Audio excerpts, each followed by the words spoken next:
Hello everyone, welcome back to my channel economics by Prabha. Students, हमने chapter start करा था government budget and the economy. First class में हमने government budget का meaning, objectives और कुछ इंपॉर्टेंट पॉइंट्स करे थे। सेकंड क्लास में हमने बजट रिसीप्ट्स का मीनिंग करा था एंड रेवेन्यू रिसीप्ट्स के बारे में कंप्लीट पढ़ा था। आज की क्लास में हमें क्या स्टार्ट करना है? Capital receipts. कैपिटल रिसीप्ट्स का मीनिंग क्या होता है स्टूडेंट्स? ये वो गवर्नमेंट रिसीप्ट्स हैं जिनसे या तो सरकार के ऊपर लायबिलिटी क्रिएट होती है या फिर सरकार की असेट्स रिड्यूस हो जाती हैं, राइट। और फिर हमने जो मीनिंग है उनको एज इट इज़ कंडीशन के फॉर्मेट में लर्न करना था, राइट। इसमें क्या था? द रिसीप्ट मस्ट, मतलब ये वो पैसा है जिसके रिसीव होने से या तो सरकार के ऊपर लायबिलिटी क्रिएट होती है या फिर उनकी असेट्स रिड्यूस हो जाती हैं, ठीक है। एंड आफ्टर दैट हमने सोर्सेज पढ़ने हैं। इसके सोर्सेज क्या होंगे? Sources of capital receipts, borrowings, recovery of loans और डिसइन्वेस्टमेंट, ठीक है। तो ये समटाइम इट हैपन्स, आपसे बोरोइंग, रिकवरी ऑफ लोन्स या डिसइन्वेस्टमेंट को वो इंडिविजुअली पेपर में पूछ लेता है, ठीक है। तो बोरोइंग्स का मीनिंग क्या है?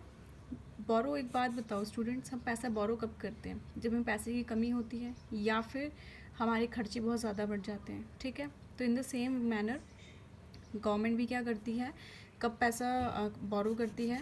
जब उन्हें फाइनेंशियल रिक्वायरमेंट होती है या फिर एक्सेस खर्चा हो जाते हैं, ठीक है। अब पैसा बोरो या तो वो डोमेस्टिकली करेंगी, means with in the boundary of our country, right. अगर अपने देश में से उन्हें पैसा बोरो करना है तो वो किससे बोरो करेंगी? या तो जनरल पब्लिक से या फिर आरबीआई से। जनरल पब्लिक से कैसे पैसा बोरो होगा? अगर जिस स्टूडेंट ने बैंकिंग चैप्टर पढ़ा है और उसमें आरबीआई के फंक्शंस हैं, ओपन मार्केट ऑपरेशंस, उसमें क्या होता है कि commercial bank on RBI on behalf of government, जो गवर्नमेंट सिक्योरिटीज़ होती हैं उनकी बाइंग एंड सेलिंग में डील करते हैं। तो ये चीज़ भी वही है, सेम। या फिर पैसा कहाँ से बोरो होगा? आरबीआई से, ठीक है। अनदर थिंग इज, पैसा या फिर बोरो होगा कहाँ से? Externally means outside the boundary of our countries, means India को छोड़ के बाकी जितने भी देश हैं, means rest of the world. या तो विदेशी सरकार से या फिर इंटरनेशनल इंस्टीट्यूशन से गवर्नमेंट पैसा बोरो करेगी, ठीक है। आफ्टर दैट सेकेंड पॉइंट आता है recovery of loan and advances. अगर गवर्नमेंट ने किसी को लोन दिया हुआ और वो पैसा रिकवर करना है तो उसका काम सेंट्रल गवर्नमेंट किसको देती है? स्टेट गवर्नमेंट को, राइट। जैसे ही लोन का पैसा रिकवर होगा वैसे ही क्या हो जाएगा? असेट्स रिड्यूस हो जाएंगी गवर्नमेंट की। And last point is disinvestment. Almost होता क्या है कि स्टूडेंट डिसइन्वेस्टमेंट में कंफ्यूज होते हैं, तो इस पॉइंट को थोड़ा ध्यान से देखिएगा स्टूडेंट्स। समटाइम इट हैपन्स कि गवर्नमेंट अपनी जो पब्लिक कंपनियाँ, पब्लिक सेक्टर की जो कंपनी हैं, उनका या तो पूरी की पूरी कंपनी या फिर उसका कुछ पोर्शन सेल करती है या फिर किसको हैंड ओवर कर देती है? प्राइवेट सेक्टर को। तो एक तरीके से गवर्नमेंट क्या कर रही है? अपनी एसेट रिड्यूस कर रही है। इसको बोला जाता है डिसइन्वेस्टमेंट। एक बार इंग्लिश में देखिए इसे। इट मीन्स सेलिंग, बेचना किसको?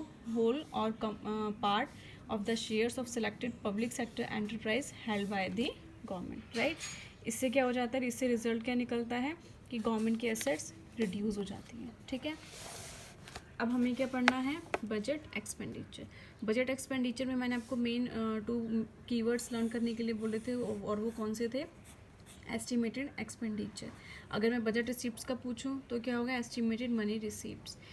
और इसके जो इट रेफर्स टू द और of the government during a fiscal year, ये सेम एज किसकी तरह है? बजट रिसिप्ट की तरह, राइट।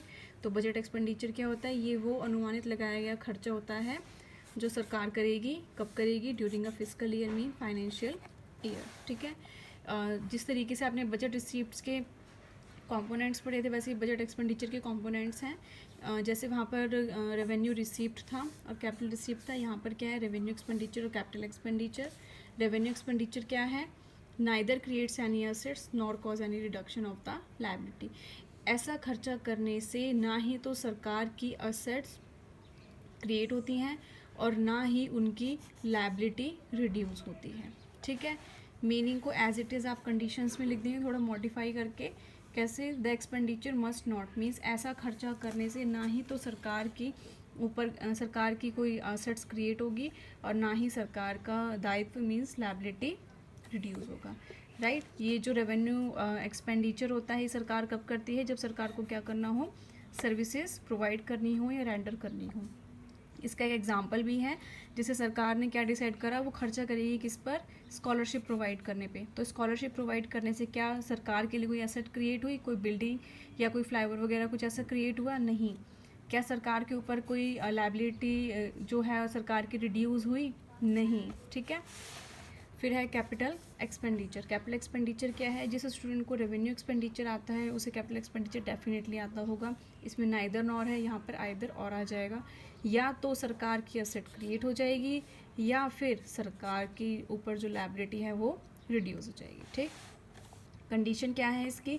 द एक्सपेंडिचर मस्ट, मतलब ये वो खर्चा है जिसकी वजह से या तो सरकार के लिए असेट्स क्रिएट हो जाती है या फिर इसकी वजह से क्या होता है, सरकार की लायबिलिटी रिड्यूस हो जाती है। ठीक है।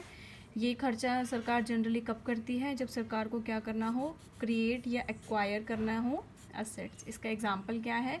सरकार ने खर्चा करा किस पर? लैंड एंड बिल्डिंग पर। तो जब सरकार ने लैंड एंड बिल्डिंग पर खर्चा करा तो इससे क्या हुआ, सरकार के लिए असेट्स क्रिएट हो गई। क्लियर है स्टूडेंट्स? राइट। तो यहाँ पर हम अपनी आज की वीडियो को एंड अप करते हैं। ठीक। Thank you and have a nice day.